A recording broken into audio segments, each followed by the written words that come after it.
नमस्कार सभी को। कल हमने पढ़ा था इलेक्ट्रोमैग्नेटिक वेव की जो ट्रांसवर्स नेचर होती है उसके बारे में हमने पढ़ा था। ठीक है, और वो हमने प्रूफ कैसे किया था? हमने प्रूफ किया था, ये दो चीजें हमने निकाली थी, डाइवर्जेंस ऑफ ई का मान निकाला था और डाइवर्जेंस ऑफ एच का मान निकाला था। ठीक है, जो कि आयोटा के डॉट ई के बराबर आ रहा था। उसके बाद हम जानते हैं डाइवर्जेंस ऑफ ई का मान जो है वो क्या होता है, 0 होता है। तो उससे क्या होता है, आयोटा के वेक्टर डॉट ई वेक्टर का मान भी क्या हो गया था, 0। ठीक है, मतलब के वेक्टर डॉट ई वेक्टर बराबर 0। और इसी प्रकार से हमको के वेक्टर डॉट एच वेक्टर का मान 0 मिला था। इससे प्रूफ हो रहा था कि के जो है वेव वेक्टर है वो इलेक्ट्रिक फील्ड के परपेंडिकुलर है और के जो है वो मैग्नेटिक फील्ड के भी क्या है, परपेंडिकुलर है। मतलब तीनों आपस में एक दूसरे के परपेंडिकुलर होते हैं। तो इससे प्रूव हुआ था कि विद्युत चुम्बकीय तरंग जो है वो ट्रांसवर्स नेचर की होती है, अनुप्रस्थ तरंग होती है। ठीक है, अब आगे देखना, आगे जो है हमें यहाँ पे एक चीज और निकालनी है। हमें बताना है कि जो विद्युत चुम्बकीय तरंग होती है, ठीक है, उसके अंदर जब इलेक्ट्रिक फील्ड भी मौजूद है, मैग्नेटिक फील्ड भी मौजूद है, तो एक प्रकार का वेव के प्रोपोगेशन में एक रेजिस्टेंस प्रतिरोध भी विद्यमान होता है। ये हमें, ये जो है आज हमें ऐसा पढ़ना है। ठीक है, तो अब देखना आगे।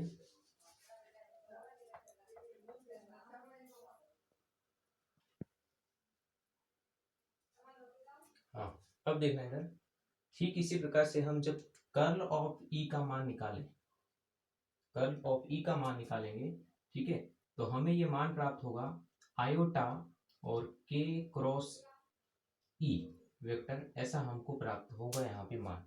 ठीक है, तो जब हम कर्ल ऑफ ई का मान निकालेंगे तो हमको मिलेगा, जिस प्रकार से डाइवर्जेंस ऑफ ई का मान आयोटा के डॉट ई होता है, उसी प्रकार से कर्ल ऑफ ई का मान निकालेंगे तो आयोटा के क्रॉस ई प्राप्त होगा। ठीक है, डायरेक्ट तुम्हें याद रखना है, बाकी कर सकते हो। कर्ल ऑफ ई है, ठीक है, इसका मतलब क्या है, डिटरमिनेंट सोल्व करना है तुम्हें। ठीक है, आई कैप, जे कैप और K cap, del by del X, del by del Y, del by del Z.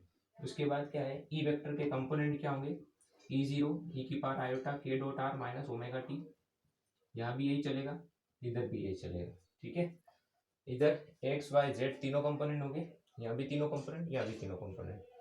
लेकिन एक बार में जब हम डिफ्रेंशिएशन करेंगे तो किसी एक वेरिएबल के रेस्पेक्ट में ही होगा, और जब इस पूरे को सोल्व करेंगे हमको ये मिलेगा आयोटा के क्रॉस ई प्राप्त होगा यहाँ पे। ठीक है, तो अब देखना आगे।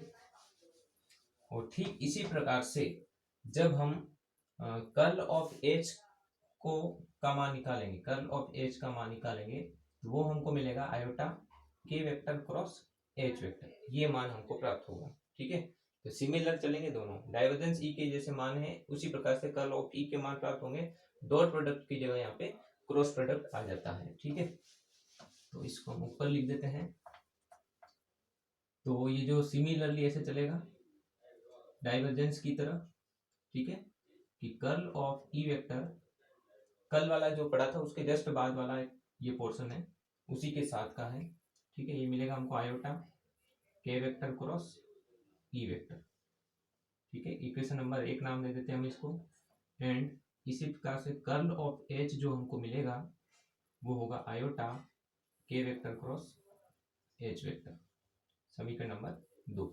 ठीक है, अब देखना, हम जानते हैं मैक्सवेल की समीकरण से, मैक्सवेल की समीकरण से क्या होता है, now bye Maxwell equation, Maxwell equation क्या होता है देखना, कर्ल ऑफ ई का मान क्या होता है, कर्ल ऑफ ई बराबर होता है माइनस का del B upon del T होता है।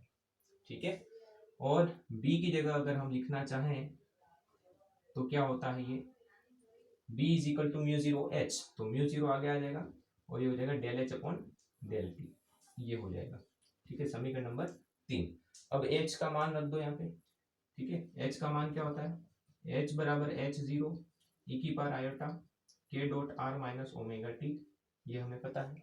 ये पूरा मान यहाँ पे रख के देखो और उसका टी के रेस्पेक्ट में डिफरेंशिएशन करेंगे तो देखो आगे क्या मिलता है, कर्ल ऑफ ई बराबर माइनस का म्यू जीरो और del by del T of H का मान लिख रहे हैं हम, तो एच जीरो ई की power iota K dot R minus omega T. ठीक है, ये जो है पूरा डिफ्रेंसिएशन में है, इसका हम डिफ्रेंसिएशन करेंगे तो क्या मिलेगा देखना, माइनस का म्यू जीरो टी के रेस्पेक्ट में डिफ्रेंसिएशन करेंगे तो ओमेगा टी का होगा यहाँ पे एक बार, तो एच जीरो तो कांस्टेंट है, आगे आ जाएगा।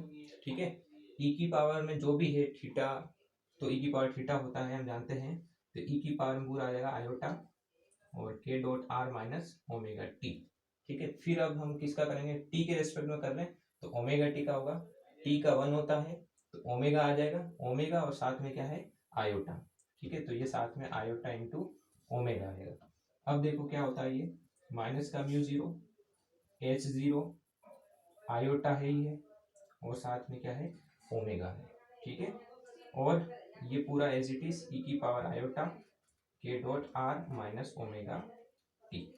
ठीक है, अब देखो एक और चीज, एच जीरो और ई की power iota K dot R minus omega T, ये क्या होता है एच के बराबर होता है।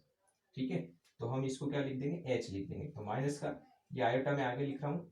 ठीक है, म्यू जीरो का म्यू जीरो, ओमेगा का ओमेगा, और एच जीरो इंटू ये ई की पावर में पूरा, ये क्या हो जाएगा एच वेक्टर हो जाएगा।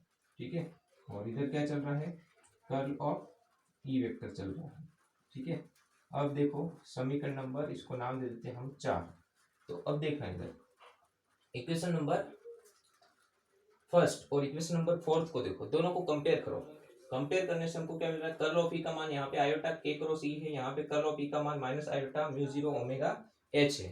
ठीक है, तो जब हम दोनों को इक्वल लिखेंगे, कंपेयर करेंगे, ठीक है, comparing equation number first, equation first and fourth, तो हमको क्या मिलेगा यहाँ पे देखना, हमको प्राप्त हो जाएगा iota K cross E vector is equal to क्या मिलेगा माइनस का आयोटा म्यू जीरो ओमेगा और एच वेक्टर। ठीक है, तो देखो आगे आयोटा से आयोटा कट गया, आयोटा से आयोटा कट गया। ठीक है, तो हमको क्या मिल गया K vector cross E vector is equal to minus का mu zero omega H vector. ठीक है, ये हमको प्राप्त हो गया। और अगर एच वेक्टर का मान हमें चाहिए तो H vector is equal to क्या हो जाएगा माइनस का 1/म्यू जीरो इंटू ओमेगा और K vector cross T vector, ये हमको मान प्राप्त हो गया। ठीक है, ये इक्वेशन हमको प्राप्त हो गई, समीकरण नंबर 5। अब जैसे हमने कर्ल ऑफ ई का मान लिख के मैक्सवेल इक्वेशन से ये सोल्व किया, पूरा एच का मान मिला, ठीक उसी प्रकार से हम मैक्सवेल की फोर्थ इक्वेशन यूज कर रहे हैं। ठीक है, मैक्सवेल की इक्वेशन, यहाँ पे मैक्सवेल की हमने थर्ड इक्वेशन यूज की। ठीक है, अब नाउ बाय मैक्सवेल, अब हम मैक्सवेल की फोर्थ इक्वेशन का यूज कर रहे हैं। ठीक है, bye Maxwell fourth equation, Maxwell की फोर्थ इक्वेशन क्या कहती है देखना इधर, फोर्थ इक्वेशन कहती है कि curl of H is equal to क्या होता है J plus del D upon del T, लेकिन हम फ्री स्पेस की बात कर रहे हैं। ठीक है, तो यहाँ पे क्या होगा del D upon del T आएगा। ठीक है, ये हम जानते हैं।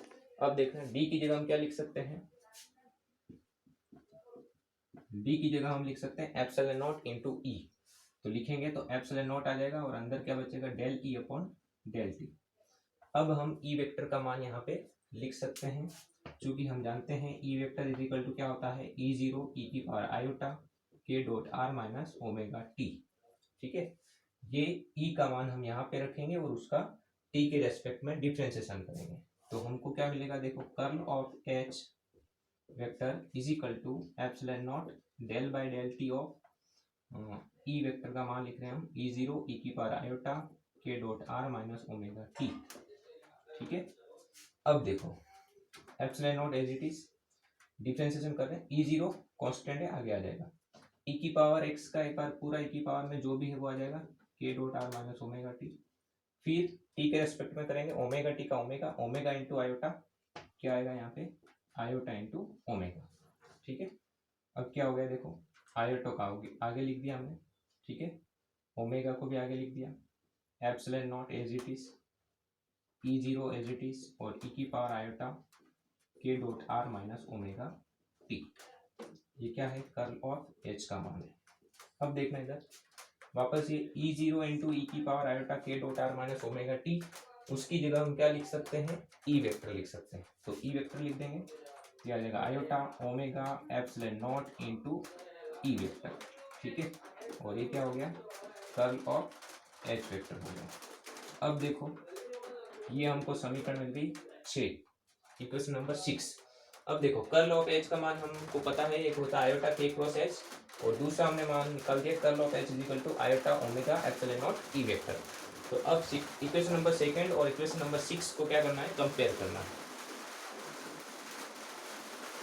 तो कंपेयर करेंगे तो क्या मिलेगा, देखना इधर, comparing equation 2 and 6, equation number 2 and 6 को कंपेयर करेंगे तो हमको मिल जाएगा iota K cross H vector is equal to iota omega epsilon naught into E vector, ठीक है। अब देखो आयोटा से आयोटा कट गया, ठीक है। तो क्या आएगा अब आगे देखो, तो K vector cross H vector is equal to हो गया epsilon naught into omega into E vector, ठीक है। अब यहाँ से देखना, यहाँ से यदि हम मान निकालना चाहें, ठीक है, यदि हम वैल्यू निकालना चाहें ई वेक्टर की, तो E vector is equal to क्या हो जाएगा 1 upon epsilon naught into omega और K vector cross H vector. ये हमको इलेक्ट्रिक फील्ड की वैल्यू प्राप्त हो गई। इक्वेशन नंबर 6 आ गई हमारे पास, ठीक है, इक्वेशन नंबर 6। अब देखना आगे,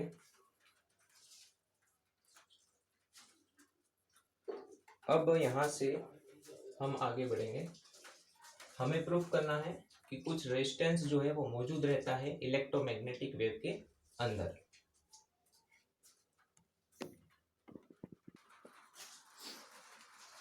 हाँ इधर देखना, एक छोटा सा करेक्शन करना, ये जो हमने ओमेगा टी का अवकलन किया है, तो टी का तो 1 और ओमेगा और आगे माइनस भी था, तो नेगेटिव में आएगा, यहाँ पे माइनस आएगा, ठीक है।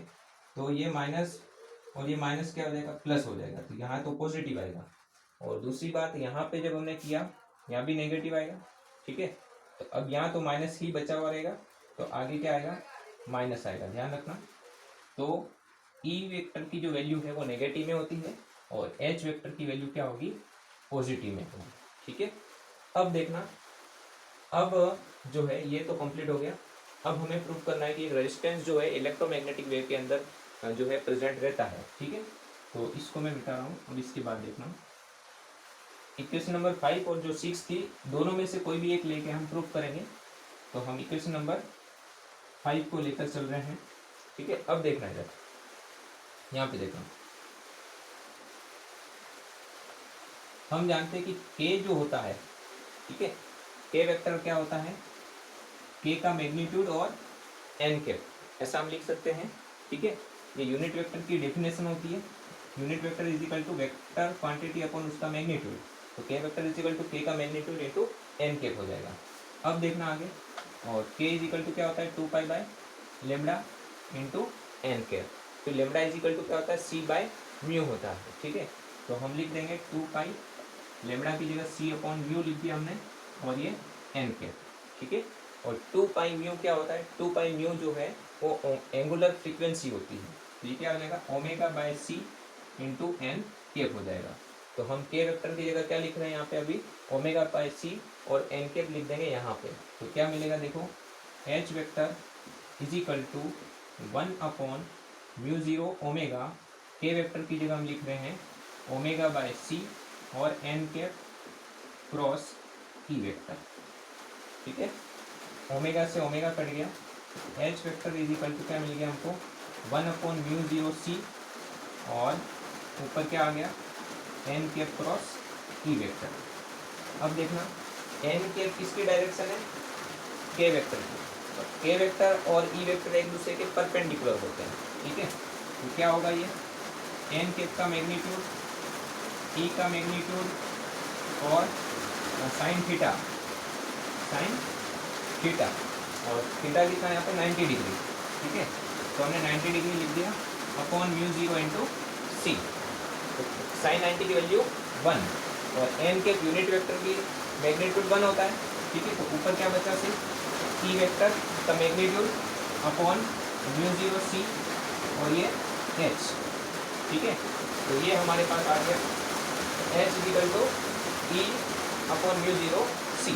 अब देखना है यहाँ पे यदि हम E बाय एच का मान निकालना चाहें तो वो किसके बराबर आएगा, म्यू 0 सी के बराबर आएगा, ठीक है। अब एक और चीज देखना है यहाँ पे,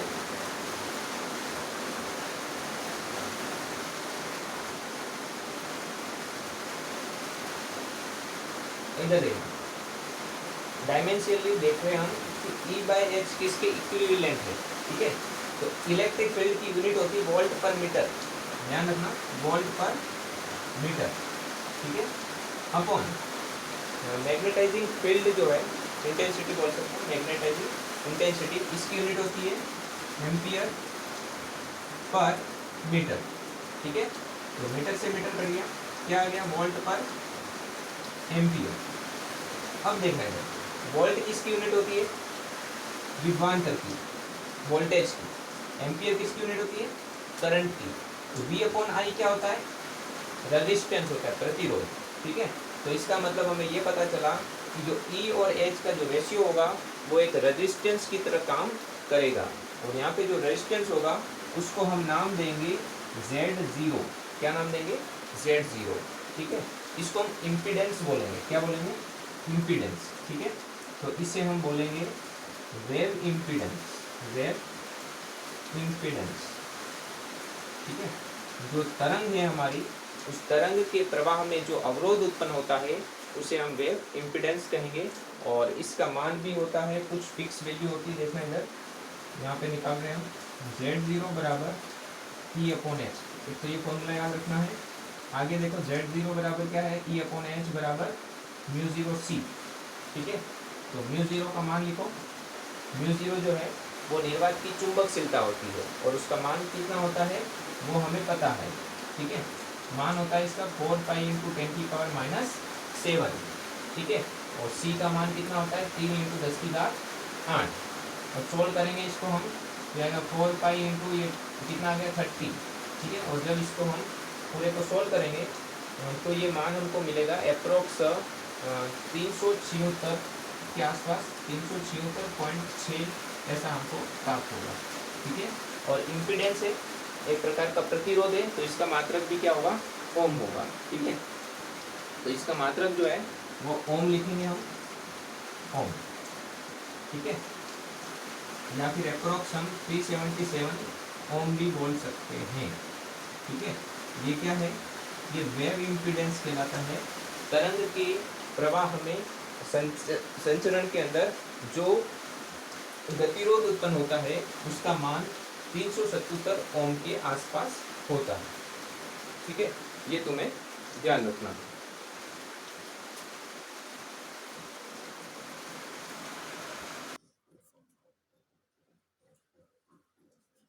हाँ, अब देखना इस यूनिट का हमारा लास्ट टॉपिक है पॉइंटिंग वेक्टर क्या होता है, ठीक है। इसके बारे में मैंने पहले भी बताया था तुम्हें। पॉइंटिंग वेक्टर एक वेक्टर क्वांटिटी होती है जिसको हम यहाँ पे एस वेक्टर से रिप्रेजेंट करेंगे और इसका जो मान होता है वो ई वेक्टर क्रॉस एच वेक्टर के बराबर होता है। इस वेक्टर क्वांटिटी ई क्रॉस एच को ही हम पॉइंटिंग वेक्टर कहते हैं। और इसका मतलब क्या होता है वो समझना। मतलब है इसका एनर्जी पर यूनिट एरिया और पर यूनिट टाइम, ठीक है। Energy per unit area per unit time. जैसे कि कोई ये रीजन है, ठीक है।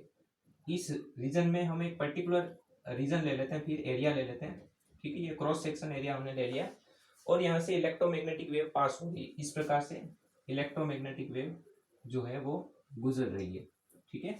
तो इस पर्टिकुलर एरिया से देखो वेव गुजर रही है तो उस वेव के साथ में एनर्जी भी है, तो एनर्जी भी गुजर रही है यहाँ से एरिया से, इस क्रॉस सेक्शन एरिया से, ठीक है। अब देखना तो energy per unit area, energy flowing लिख सकते हैं हम, एनर्जी फ्लोइंग, ठीक है, per unit area per unit time.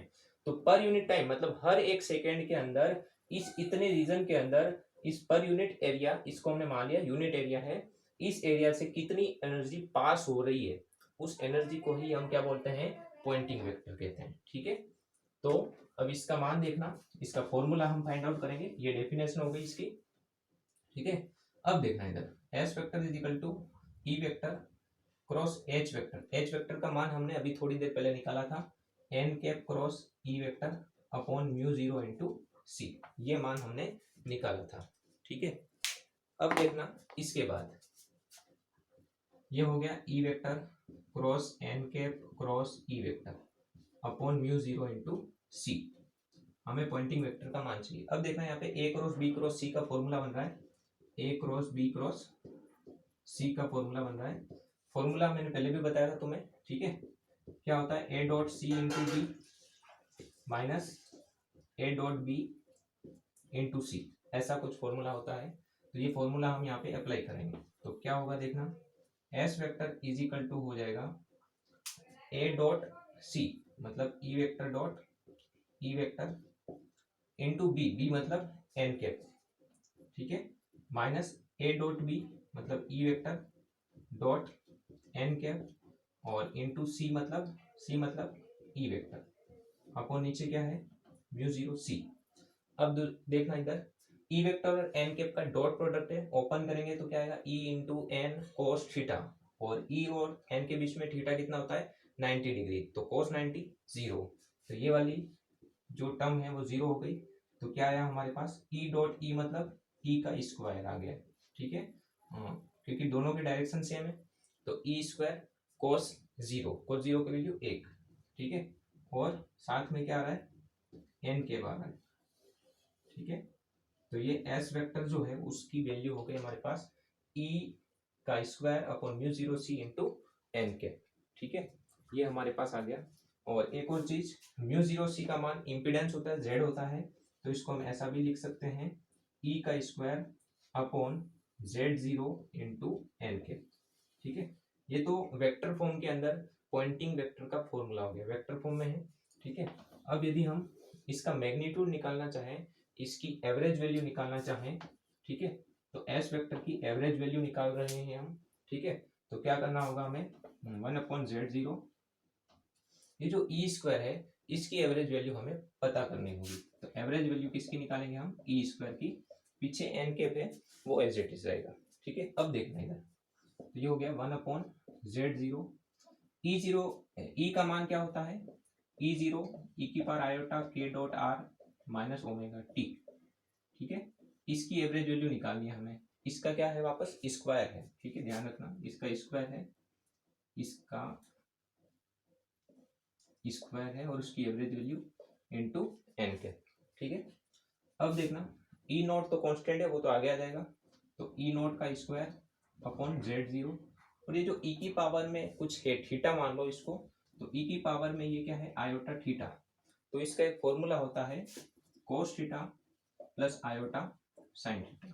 ठीक है, हम एवरेज वैल्यू जो है वो रियल पार्ट की निकालते हैं, और इसमें रियल पार्ट है कोस थीटा, तो जो है हम यहाँ पे ई की power iota K dot R minus omega T जो है इसका स्क्वायर जो है इसके रियल पार्ट की एवरेज वैल्यू फाइंड आउट करेंगे, मतलब कोस थीटा की रियल वैल्यू फाइंड आउट करेंगे। ठीक है, तो हम आगे लिख देंगे एस फैक्टर की एवरेज वैल्यू हो जाएगी ई नॉट का स्क्वायर अपॉन जेड।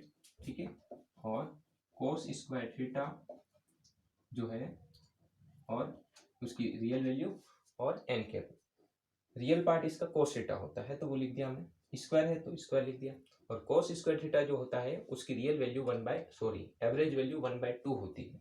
ठीक है, तो ये हो जाएगा ई नॉट का स्क्वायर बाय जेड इंटू 1/2 और एन के, तो ये क्या हो गया ई नॉट का स्क्वायर अपॉन 2z और एन के।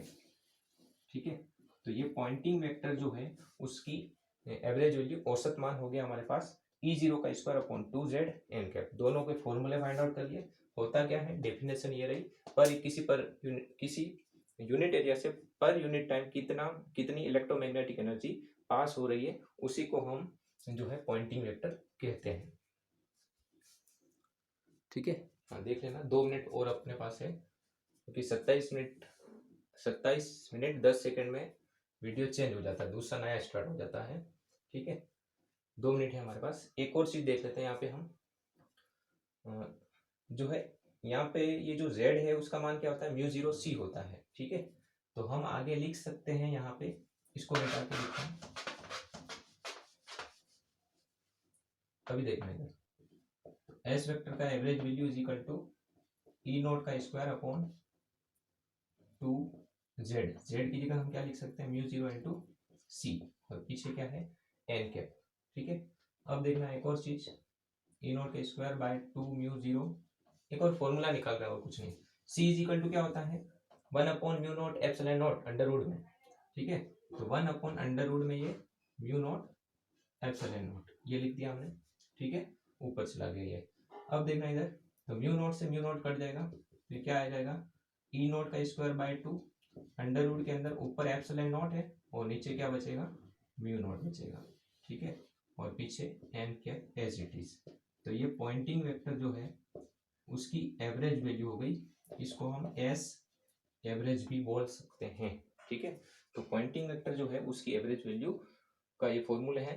ठीक है, 3 फॉर्मूले निकाल दिए हमने, एक ये फॉर्मूला है एवरेज वैल्यू का, एक ये फॉर्मूला है, और एक ये वेक्टर फॉर्मूला है वेक्टर फॉर्म में। ठीक है, तो ये यूनिट अपनी यहाँ पे कंप्लीट होती है। ठीक है, आगे हम नेक्स्ट यूनिट पढ़ेंगे कल से।